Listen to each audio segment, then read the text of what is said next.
السلام علیکم ورحمۃ اللہ وبرکاتہ. پیارے بچوں، میرا نام ڈاکٹر مفتی حافظ علی حسن فریدی ہے. I welcome you all on the platform of digital academics provided by Moonlight International Publishers. پیارے بچوں، میں آپ کا گریڈ 5 اسلامیات کا ٹیچر. آج ہم پڑھ رہے ہیں چیپٹر نمبر 3 سیرت طیبہ خاتم النبیین صلی اللہ علیہ وآلہ وصحبہ وسلم، اور پوائنٹ نمبر 4 مواخات مدینہ.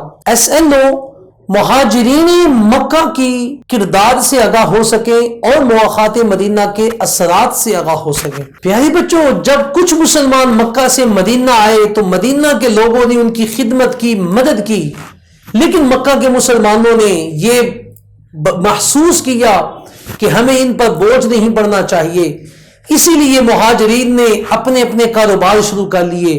چنانچہ حضرت ابوبکر صدیق رضی اللہ تعالی عنہ نے کپڑے کا کاروبار شروع کر لیا، اور حضرت سیدنا عثمان غنی رضی اللہ تعالی عنہ نے کھجور کے باغات کا کام شروع کر دیا. چنانچہ مکہ کے مہاجرین چند ہی دنوں میں اپنی اصلی حالت میں آ گئے اور اللہ نے انہیں غنی فرما دیا. پیارے بچوں، اگر ہم مواخات مدینہ کے اثرات کی بات کریں تو مواخات مدینہ کے بہت سارے اثرات ہیں. نمبر 1، پیارے بچوں، دنیا کی تاریخ میں پہلی دفعہ خون اور نسل کی بجائے مذہب کی بنیاد پر رشتے قائم ہوئے. نمبر 2، مہاجرین مکہ کی پریشانیاں دور ہو گئیں اور وہ امن اور سکون کی طرف آ گئے.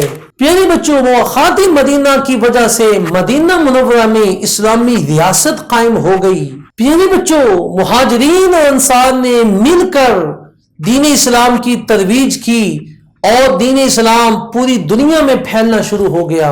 پیارے بچوں، مواخات مدینہ کی روشنی میں ہمیں یہ پیغام ملتا ہے، تمام مسلمان آپس میں بھائی بھائی ہیں اور ہمیں ہر ایک کے دکھ سکھ میں شامل ہونا چاہیے اور ہر ایک کی پریشانی کو آپس میں شیئر کرنا چاہیے.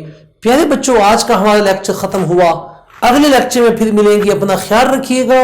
اللہ حافظ.